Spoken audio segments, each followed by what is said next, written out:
All right, good evening, everyone. It's a pleasure to be here. And I think our topic is very, very interesting, generative AI and creativity.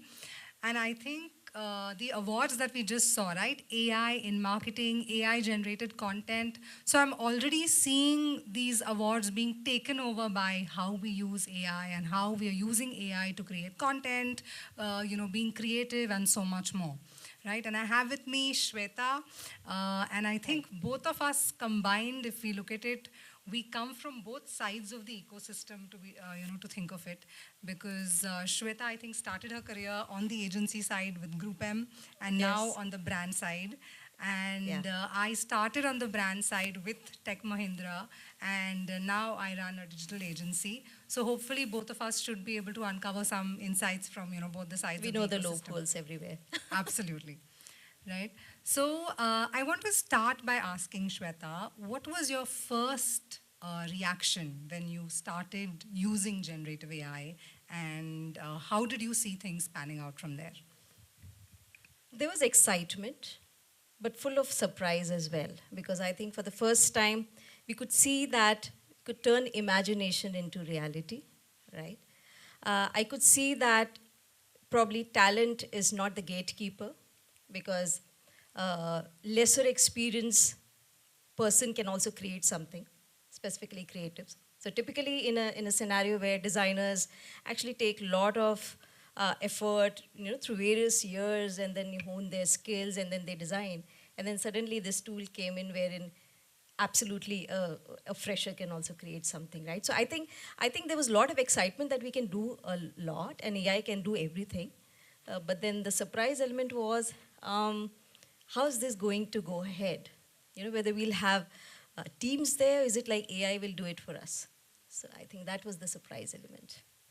Right. If I have to recollect, I think initially there was just a lot of speed that we were so really happy about.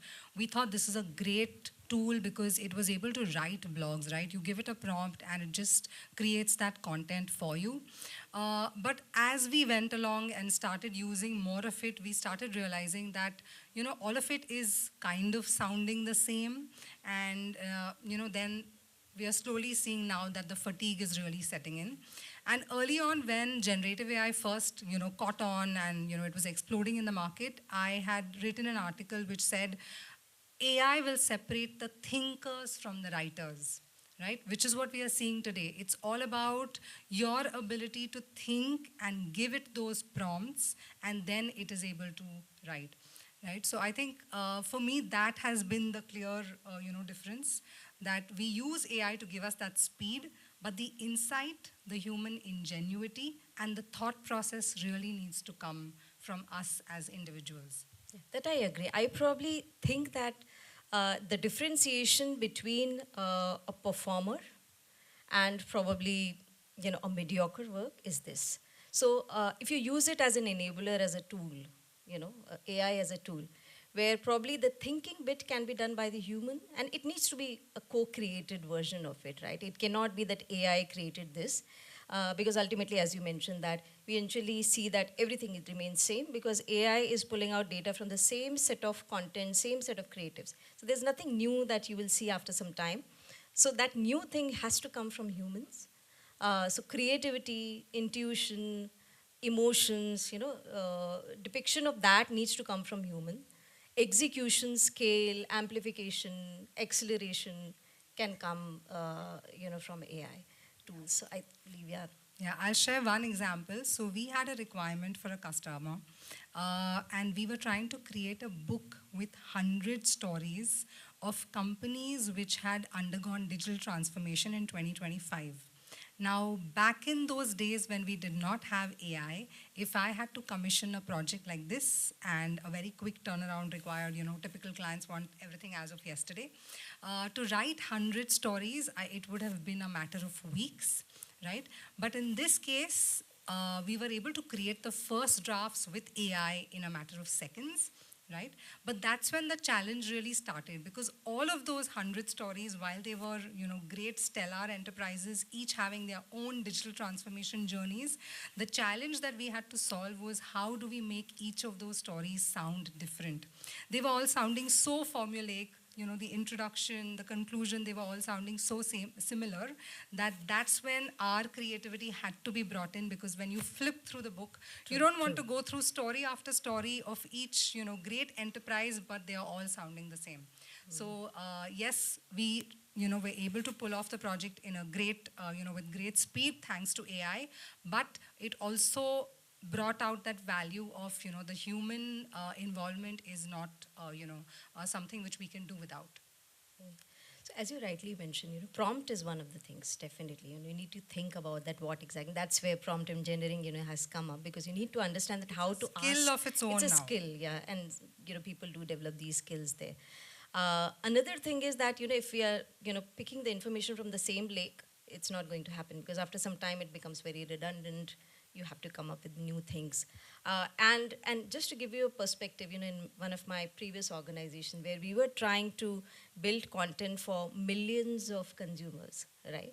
Now, initially it was great because, we were using tools, and, there was this plethora, digital asset management tool, which had all sort of assets which were developed in the past 5 to 10 years.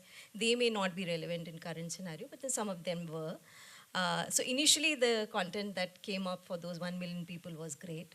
But then after that, it was like, what next, right? Because it's picking the same information, from the content repository again and again. And I think this is where, Working on historical data. Correct. So this is where, human needs to intervene, because, and we need to understand that what is the time. So, while we do segmentation, we do have segments of profiling of people, and we can say that, okay, this profile of people should get this kind of a content, or, this is the optimized creative that we need to deliver. But then eventually we need to come up with new stories.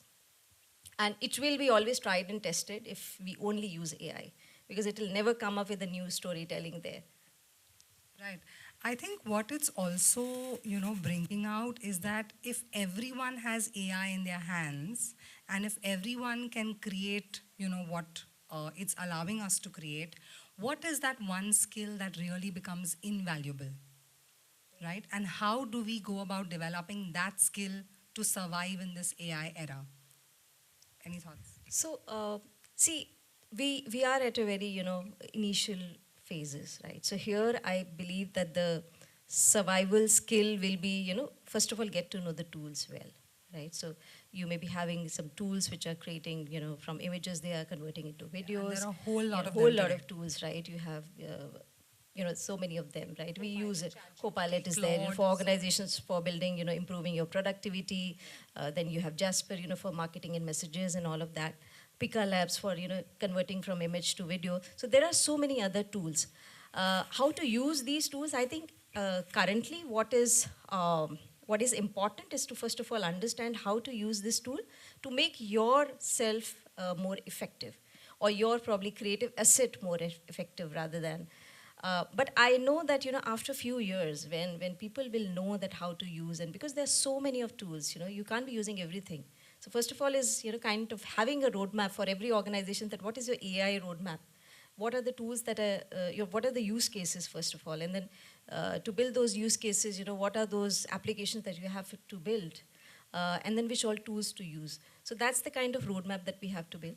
After 2 to 3 years, I'm sure that you will have to come up with more ideas, because by then you will understand that which tools would work for my organization.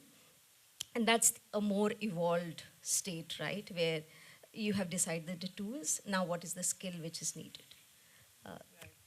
I think if I have to think about it from an agency perspective, what we are seeing is having specialist skills is more important, and that is becoming the differentiator, when it comes to, picking the right talent for us. Correct. Right? If I have a designer who is trying to create an image using AI, and he has an understanding of photography, for example, right?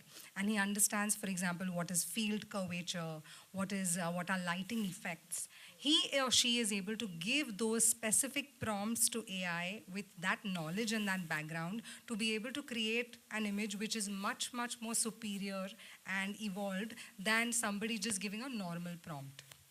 That's right. Yeah. So going forward, what I feel is a generalist is not something which, a person who is a generalist will not thrive as much as a person who is a specialist, because the generalist skills is what AI will give you.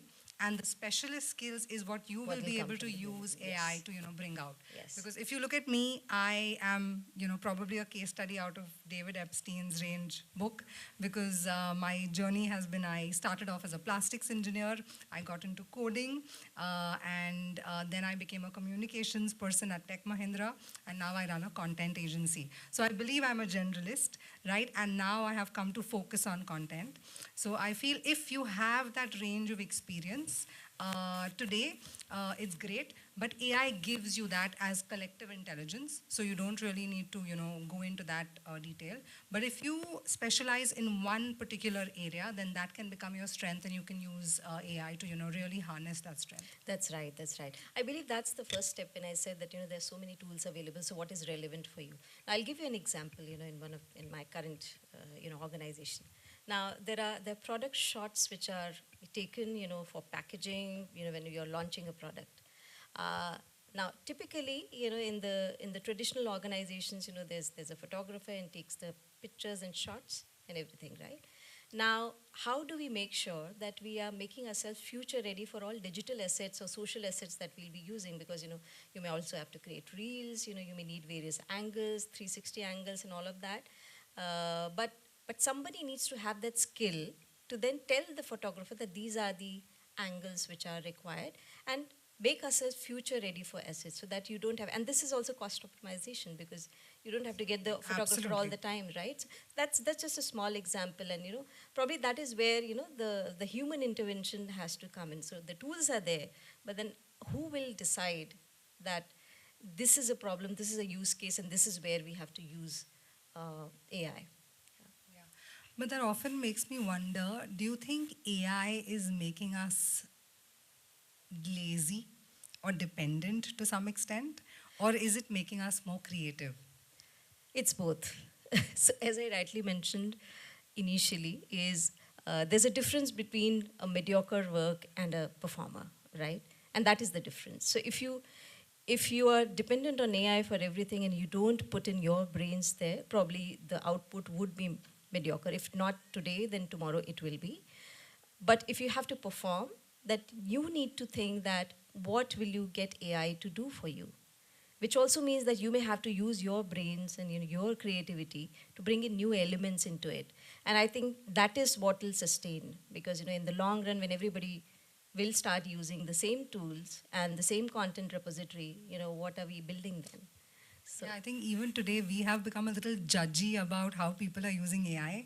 When you see a person who has sent you an email which is, just a direct AI generated, output without putting their own mind and thought to it, you automatically make that judgment that, okay, this person is, it's just chat GPT. I don't know, because I use a lot, so I may not be too judgy. Right. But what happens is, see, there's something which is, so I'll give you an example. Yeah, but I'm sure what you create is, not generic, right? Correct, When you see correct. something coming towards you which is generic, you tend to feel that, okay, this is just a chat GPT output. Where is your thought in it, right? So I'll tell you an example. When I started my career, Google came in, right? And I remember for everything we used to go to Google. Now it's so much lesser, so right? And even Google is giving us those AI generated results up front. And I remember my parents saying that, you guys don't study, and for everything you just Google, right? But then now it has, it's like, it's life. So nobody is now judging you to go to Google and ask for your questions. I believe the same thing will happen with ChatGPT or any other AI tool. Yeah, but I think the differentiator for talent will be you have to separate yourself into that group which puts in that effort and input, right? Sometime back, I met up with the dean of a very leading B school in Mumbai.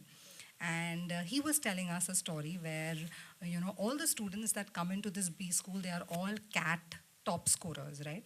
So these are all very hardworking students who've put in their best efforts and got great scores in CAT, and that's how they've landed up into this B school. So when he gave them an assignment of, you are about to interview a so-and-so research head practice at Google, and, come up with a list of questions you would go and ask that individual. Most of them simply, and they are allowed to use AI tools as a part of their, studies. Most of them just went ahead and, with one single prompt came up with results. And 99% of that class, which was CAT top scorers, so hardworking students, had the same output for that assignment, except for those one or two students who researched that individual, researched what that person was really doing, and what are the products that person has worked on, what innovative technologies he is passionate about, and then they gave inputs and got that output out, right? So it's clearly going to separate those people who are going to be lazy with AI and those who are going to be intelligent with AI. Basically, human AI co-created. Absolutely. That's something. Absolutely. Right. I'm going to be a little cognizant of time, and I think we're going to quickly move ahead with, we can do a quick rapid fire maybe.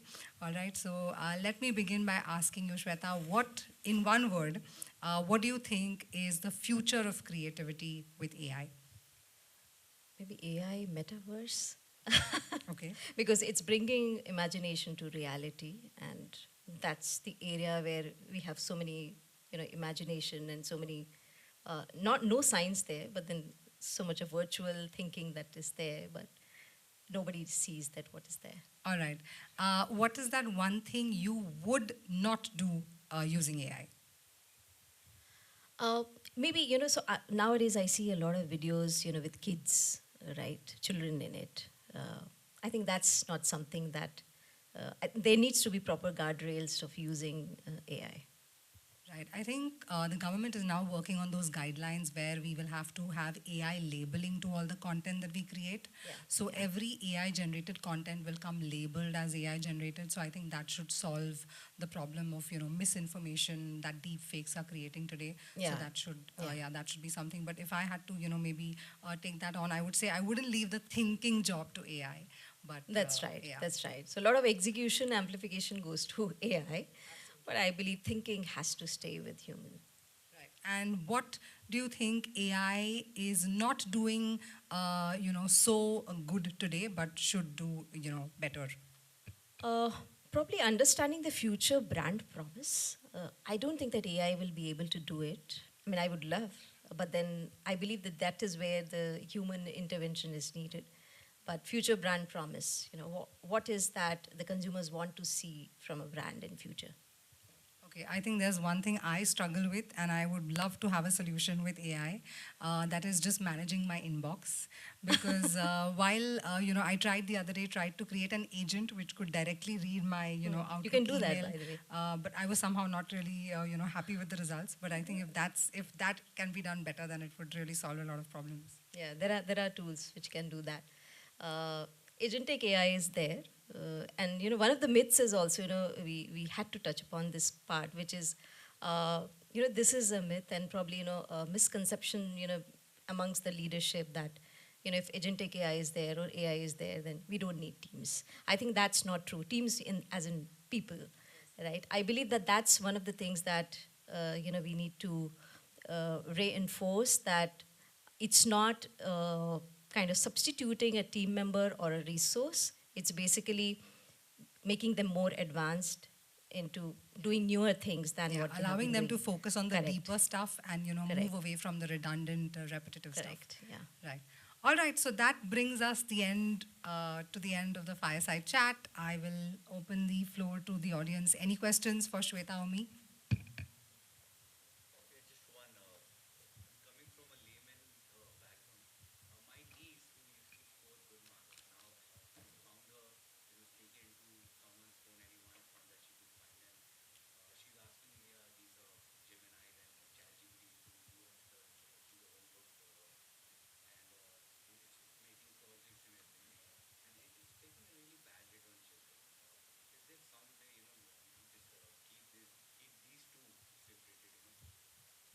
True, true. I touched upon that. I believe that it's actually hampering the cognitive skills of children, right? Absolutely. And as you mentioned, that government should have proper guardrails and guidelines of usage of AI.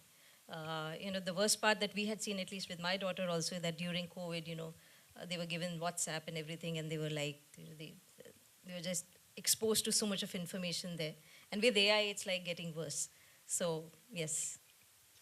Yeah, I think I would say that as of now, the onus is on us as parents to keep our children device free as far as possible. How? If you read about it, Steve Jobs did not have his kids access, the iPad as much as we see most of the young kids being given But out the homework iPads is today. given on WhatsApp, so I don't know how you can. Yeah, but keep it's a them struggle. away. But I think strict reinforcement is something that we parents have to do if we really want to bring up sane kids. Otherwise, it's going to be a crazy world for them tomorrow.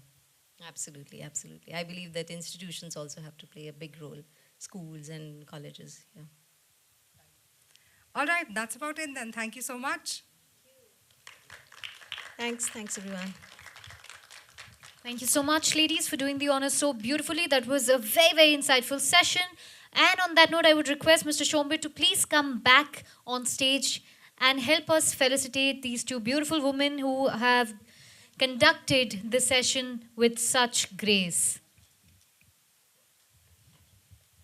Thank you, sir. Also, can we have a round of applause for all of them, please?